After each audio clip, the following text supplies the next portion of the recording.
Are you ready? I've been ready. Don't give me any of your crap. Come on, we're wasting people's time.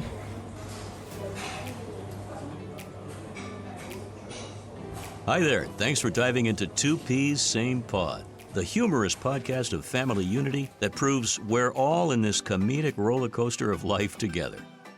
Here are your hosts, the father and daughter duo, Eric and Tovah Weinstein.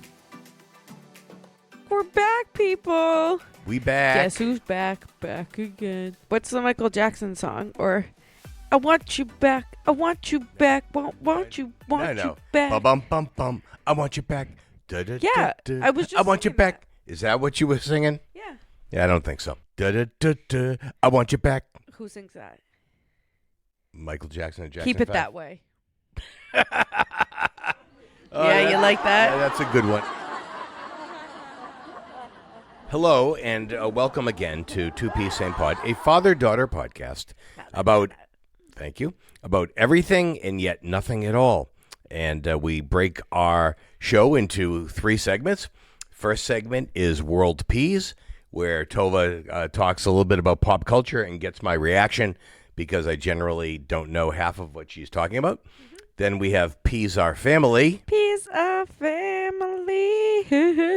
Which is not only a tribute to Sister Sledge, but also a story from our family archives. And then we move into Piece of Information.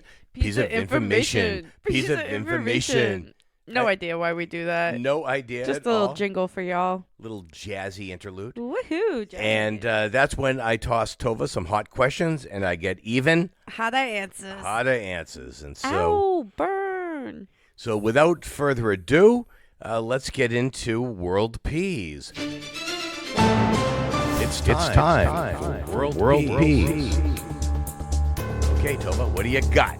Honestly, the world's been boring. Did you hear? I don't think the world's been boring. Have you? Well, the yeah, world there's of pop no culture. The world of pop culture, but the world is not in such a good place right now. Yeah, the world is on fire. The Pope. Did we talk about the Pope? We did not talk about. I think we mentioned the Pope died, and now there's a new Pope. And oddly enough, in a weird coincidence, your mother and I watched the movie Conclave the Saturday night before they elected the new Pope. Am I supposed to pretend like I know that movie, or well, it is won it about the election of a Pope? It is exactly that, and it won an Academy Award for best adapted screenplay this past award season.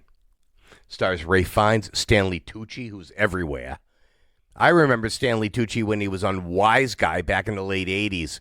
Played Ricky Pinzolo. Okay, moving on from that.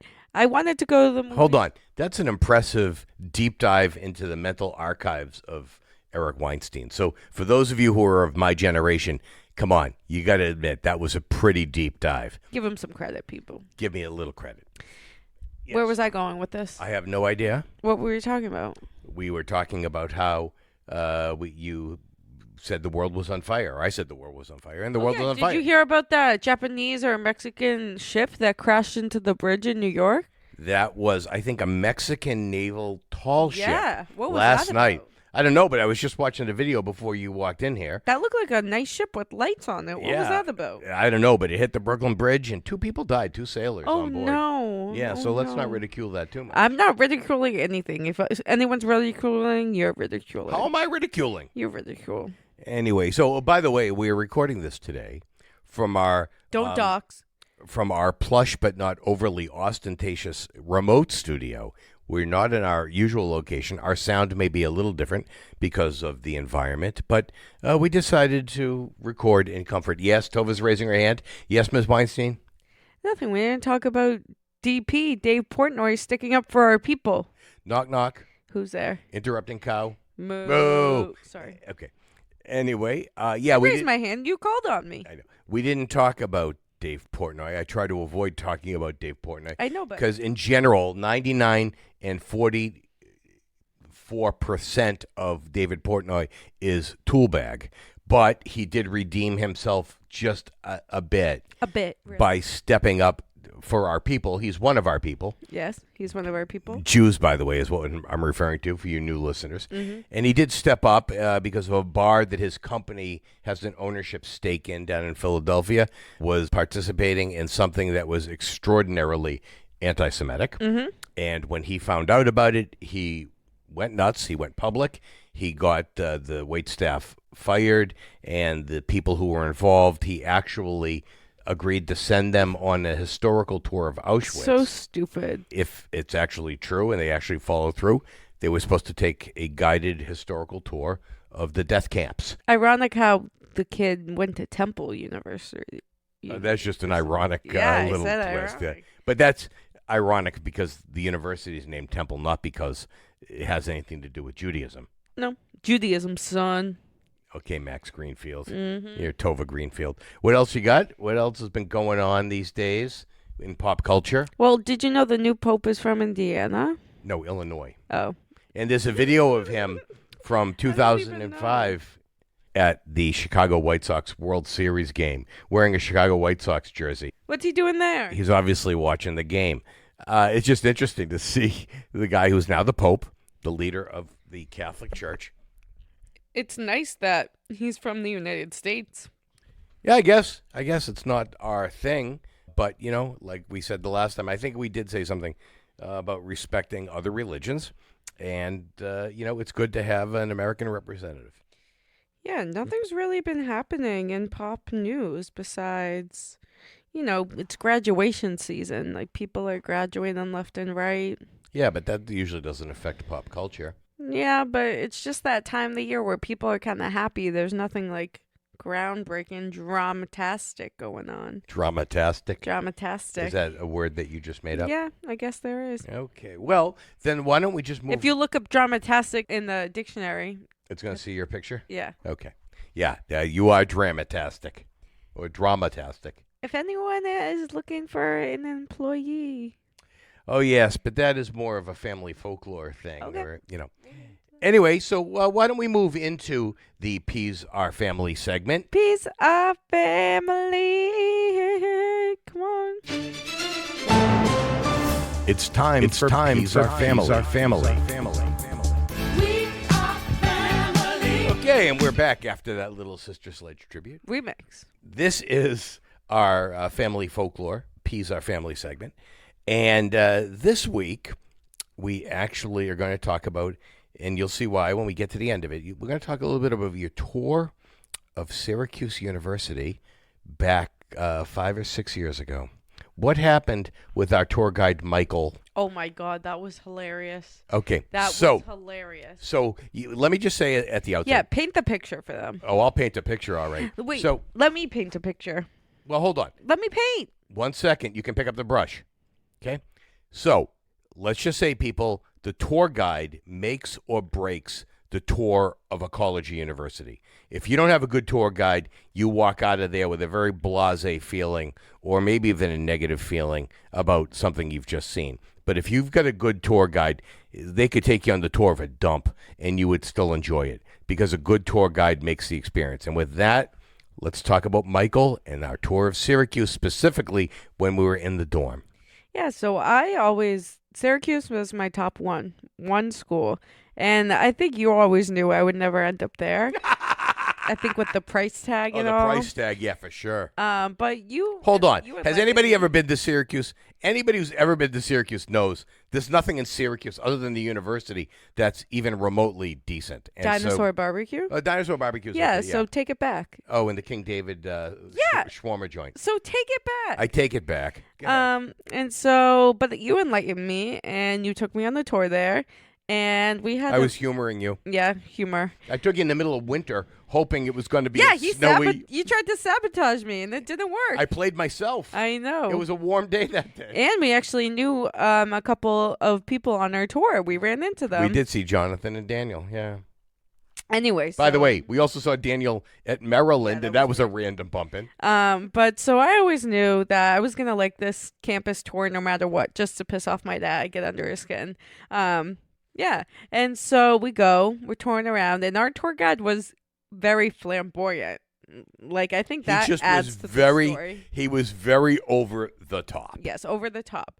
We're walking around. He's showing us a couple things. He's making some jokes. He's giving us the intel. We get to the dorms, and he's trying to explain, like, their newer dorms, I think. Mm-hmm. And he like wanted us to see the bathroom. He wanted us to show off the bathroom, the new dorm bathroom. They had separated and segregated some of the older bathrooms and now made them unisex. So either gender Non-binary. and non-binary. Back then, that wasn't even the expression back then. I know. But yes, essentially non-binary bathrooms open to anybody.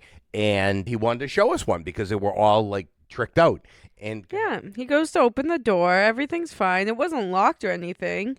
Jiggles the doorknob, opens the door wide up. Someone's on the crapper.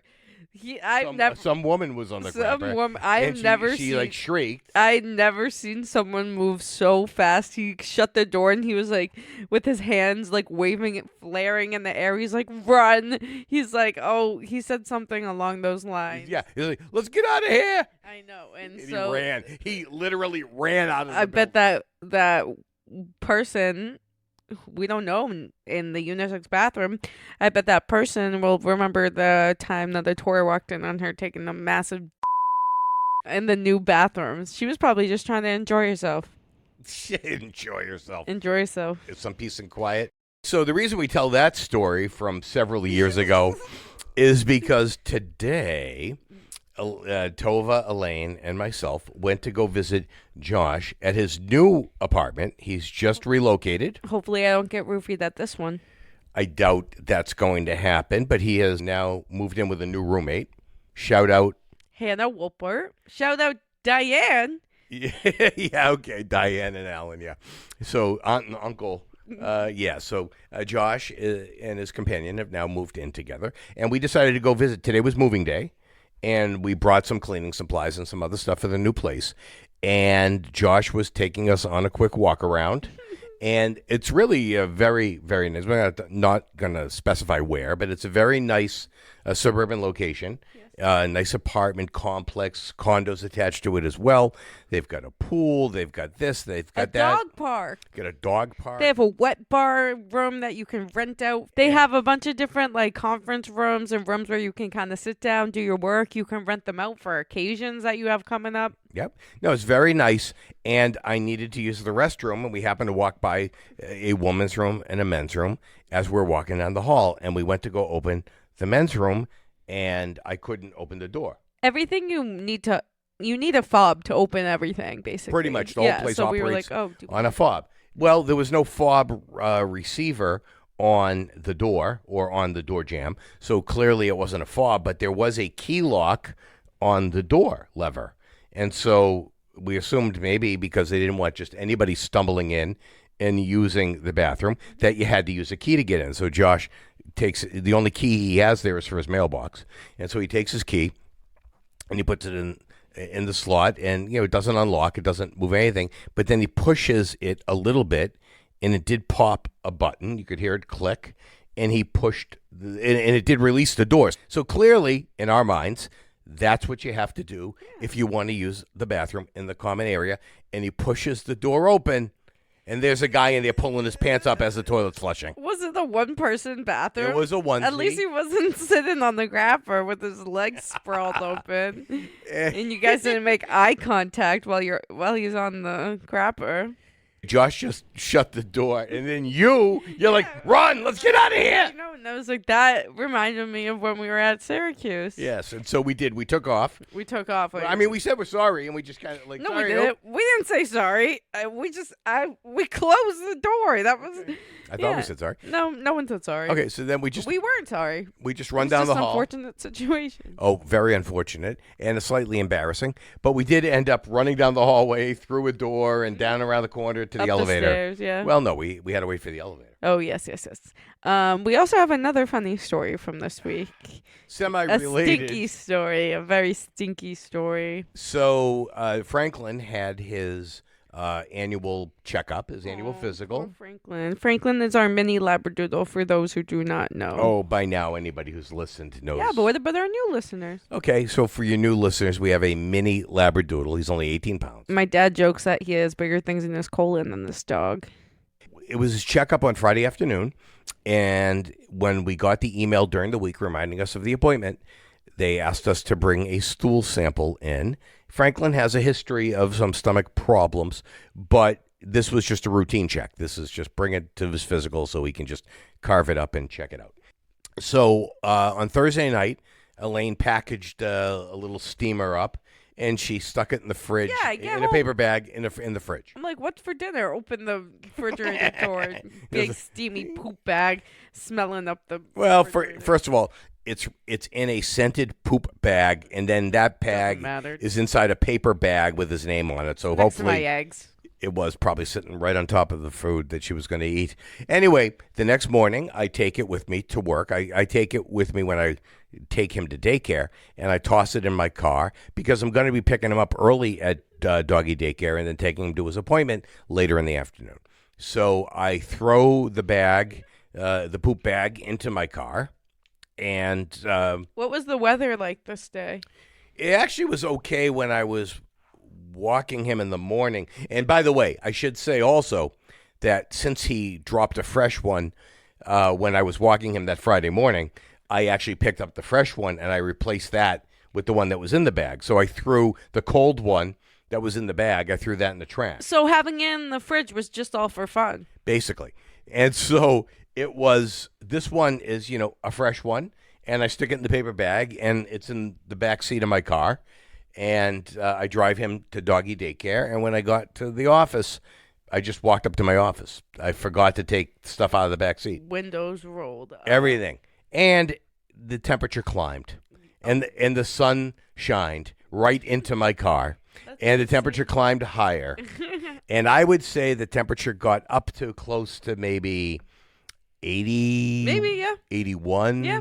Probably. 82. Mom told you not to leave it in the car. So at some point, I talked to Elaine, and she's like, "Oh, did you put the poop bag in your fridge at work?" And I'm like, "No, it's in my car." And she said, "What do you think's going to happen to that?" She goes, "It's going to be an inferno in your car." I said, "Ah." She goes, "It's in the 80s outside, and for a good portion of the day, my car was in the sun. At this point, the sun has gone over our building, so it's still sunny, but it's not directly on my car." But Elaine's like, "You got to go down. You got to get..." Well, she was also pissed off at you because you were supposed to keep the sample room temp or refrigerated. And what did you do? You didn't do either of those things. So I trudge downstairs. It's a really long walk from my office to get out to my car. Yeah. One floor down. It's about a 20-second, one floor down, just out the back door, and I get to my car. I open up the back door to the car, and I reach into the car to grab the poop bag, and it was like somebody had just thrown the poop bag in my face and rubbed my nose in it. Oh, the stench, the remnants hit my olfactory sense. It probably like a still kick smells. in the junk. Probably No, I've been in my car a couple of times this weekend. You're used to it. Well, maybe that is. Maybe that's a common smell for you.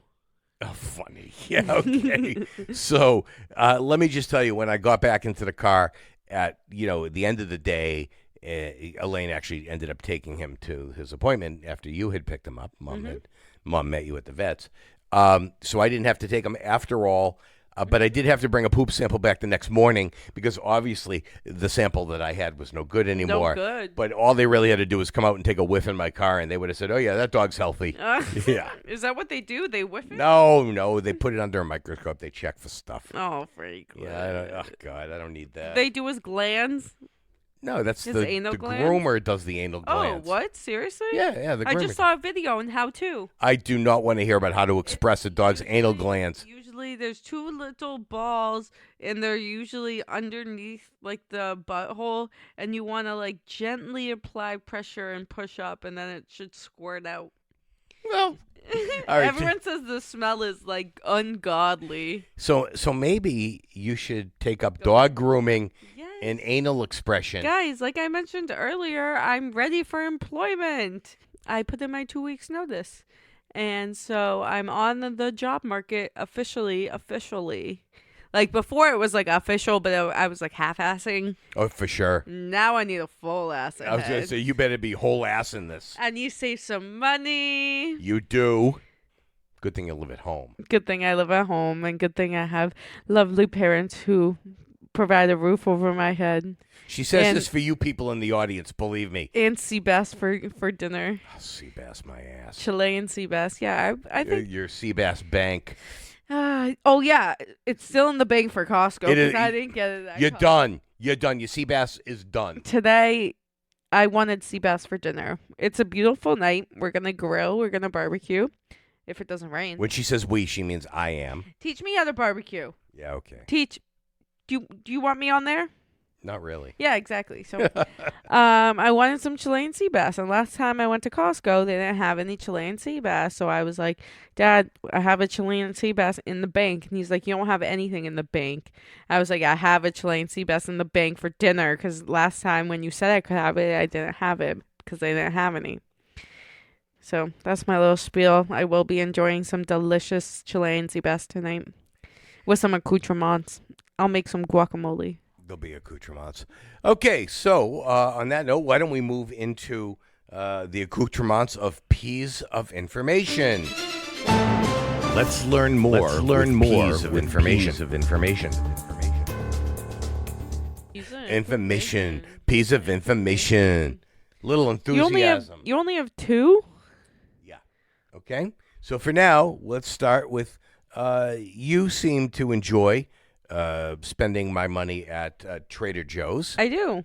And so what is your current favorite snack that they're showing at Trader Joe's? I don't know because they have a lot of they come out with a lot of new potato chips. I'm starting They to do. realize. They do. And so I think I talked about this before, but I think this was back in the winter, but I loved the blue cheese horseradish potato chips. And I did not. loved those. I did not. I loved the jingle jangle during the winter season. During the spring season, they had these like sour strawberry belts. Did you see those? Oh, when I've you seen were those. there? I have seen those. Yes. I got those. Those were delicious. That's not really a snack. I really like their knockoff Pirates booty.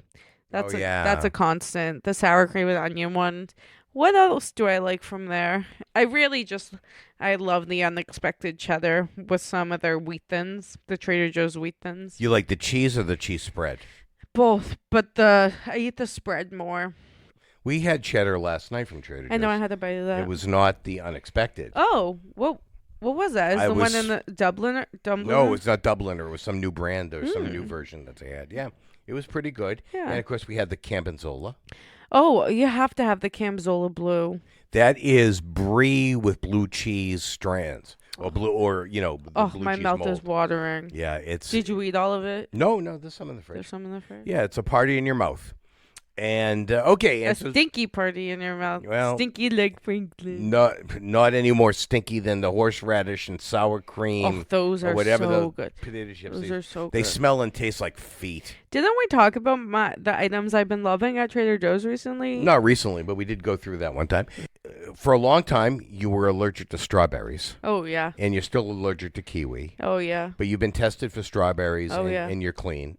Yeah, when I went to Israel, I was on the allergy bus and they gave me like a little card in Hebrew that said like I'm allergic to kiwi. Okay.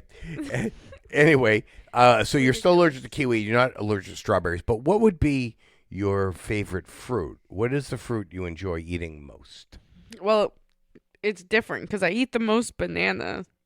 Okay. Like the fruit I eat the most is banana. But what do you enjoy eating the most? Just because you eat it the most? A really, really, really, really ripe watermelon, like the most juicy watermelon you can get.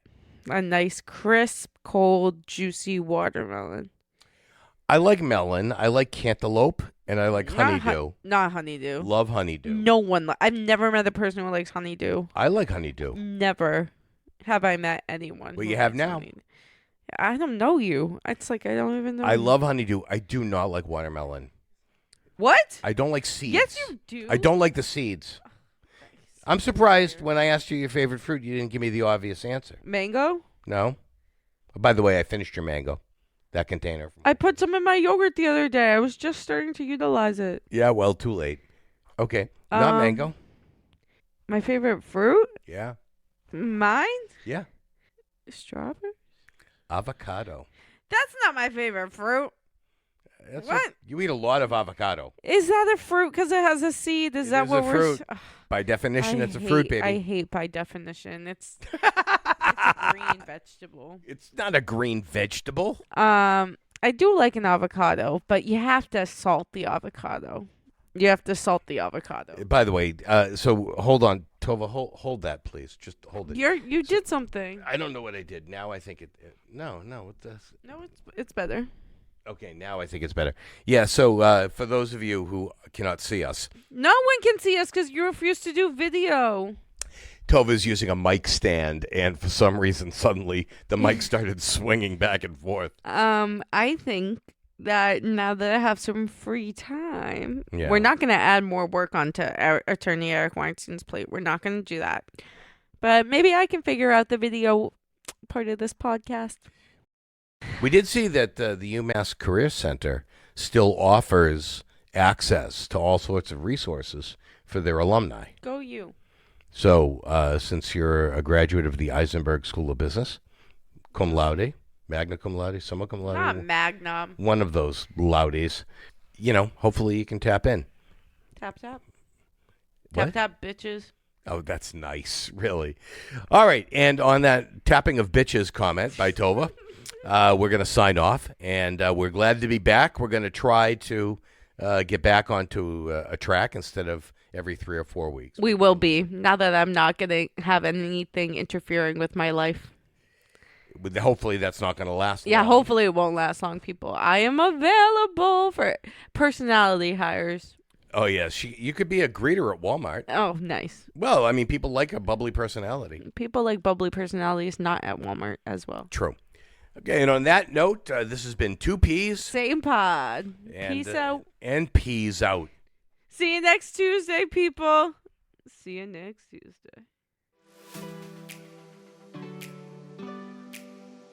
Thanks for listening to 2 Ps, Same Pod, hosted by Eric and Tovah Weinstein.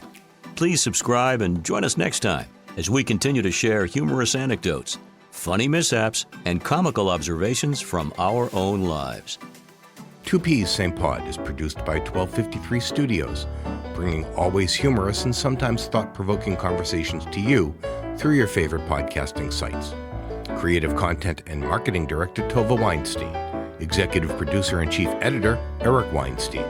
Music by MBB. Find his work on YouTube by searching for MBB Music or at mbbmusic.com. Special thanks for the intro, outro, and trailer voiceover to Jordan Rich of CBS Boston Radio and Chart Productions, providing audio and voiceover recording and production, as well as podcast production and support.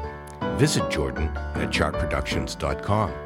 Funding for 2 Ps, Same Pod is provided by the Law Office of Eric Weinstein and listeners like you. Please consider subscribing and supporting this podcast. Until we meet again, this was 2 Ps, Same Pod, a 1253 Studios production.